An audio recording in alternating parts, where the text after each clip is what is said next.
Este año han sucedido 3 acontecimientos que no pueden analizarse de forma aislada y que son parte de un mismo expediente que lamentablemente ha pasado desapercibido casi siempre. Me refiero a la designación de un nuevo presidente en Cuba, las protestas populares en Nicaragua y la fraudulenta reelección de Nicolás Maduro en Venezuela. Estas 3 noticias, aunadas a la situación en Bolivia, conforman el último capítulo de una historia que tiene décadas escribiéndose y que me voy a permitir llamar la primavera latinoamericana, sobre la lucha de los pueblos contra los populismos totalitarios de esa región. No sorprende que en la mayoría de los reportes internacionales sobre los sucesos en Nicaragua casi nadie alcanzó a advertir el fondo del asunto. Las protestas de la población y la represión criminal del gobierno que todavía continúan tienen una única causa, la dictadura. No se trató de un tema de pensiones o de un mal manejo administrativo como repiten los medios, el caso es que en Nicaragua se dinamitó la democracia desde adentro consolidándose una tiranía luego de una elección fraudulenta en medio de la más descarada persecución política. Lo mismo que pasa en Venezuela. Son pueblos oprimidos que de vez en cuando logran sublevarse en busca de libertad y democracia a costa siempre de un sangriento saldo. Igualmente, Raúl Castro colocó a cargo de la isla a un títere elegido a través de un partido único y con votación unánime, sin que se levantara una sola voz clamando por democracia y elecciones libres. Y es que después de Pinochet, si acaso Fujimori ha sido el único que ha merecido el calificativo de dictador en Latinoamérica, a pesar de que en los últimos 20 años hemos visto una camada de tiranos que con ropajes de izquierdas han destruido las democracias en sus países.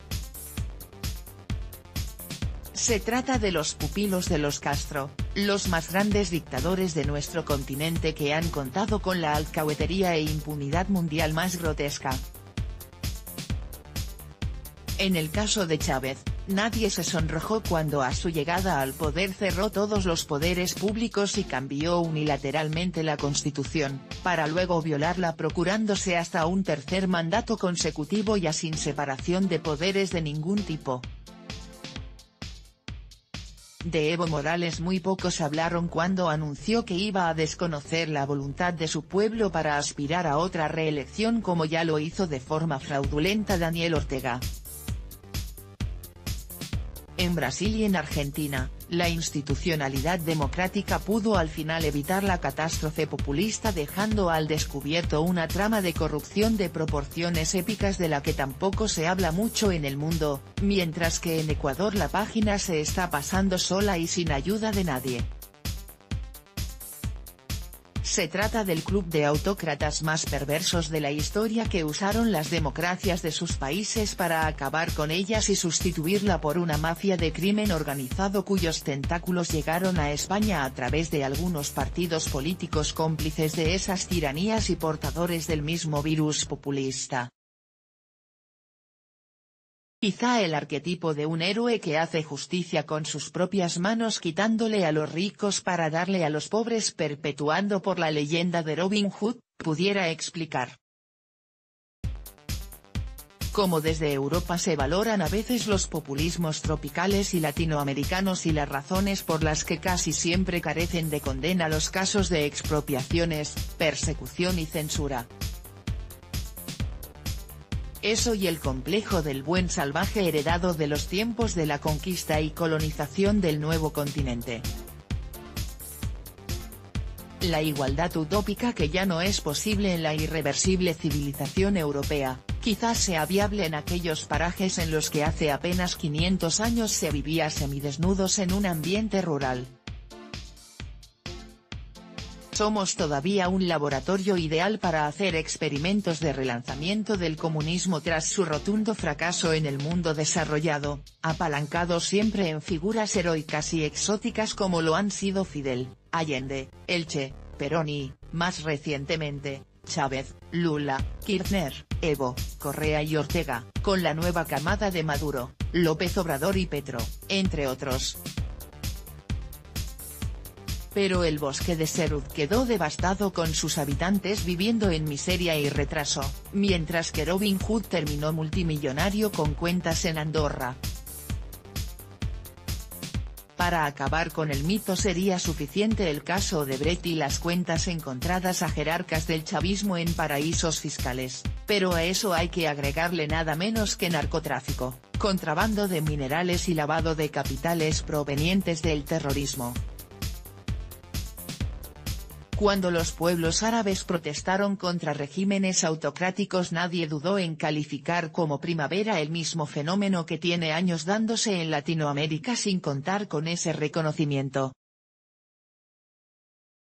La resistencia democrática cubana contra los Castro tiene ya 60 años con fusilados, presos y exiliados.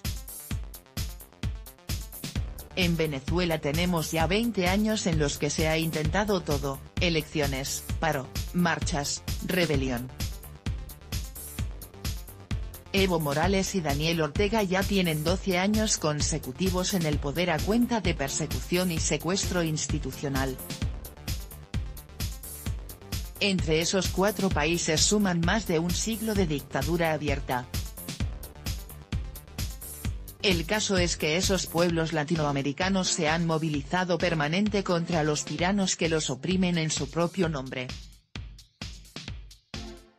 Recientemente las protestas populares se han dado con fuerza en Venezuela, Bolivia y más recientemente en Nicaragua. Es la misma historia, es el mismo enemigo, es la misma necesidad de libertad y democracia de un continente que lo merece. Las revoluciones, se justifiquen o no, solo sirven para derrocar sistemas, pero cuando un gobierno se declara revolucionario simplemente está desmontado el Estado y dejando a la población sin seguridad jurídica ni garantías de derechos civiles fundamentales. Lo que comienza con expropiaciones a la propiedad privada, termina con la expropiación de todo un país dejando a una nación entera como rehenes de la arbitrariedad más perversa. La democracia para Cuba, Nicaragua, Bolivia y Venezuela debe ser una bandera mundial y un objetivo de los países civilizados comprometidos con la libertad de los pueblos, porque al final nadie está inmune al virus populista que siempre intentará propagarse. No es un tema de derechas e izquierdas, la valoración debe centrarse en los parámetros de democracias y dictaduras. Es la hora de acabar con la impunidad con la que los caudillos latinoamericanos violan derechos humanos manteniendo invisibilizadas a sus víctimas, entendiendo de una vez por todas que las democracias son causa y no consecuencia del bienestar social. Puedes seguir El País Opinión en Facebook, Twitter o suscribirte aquí a la newsletter.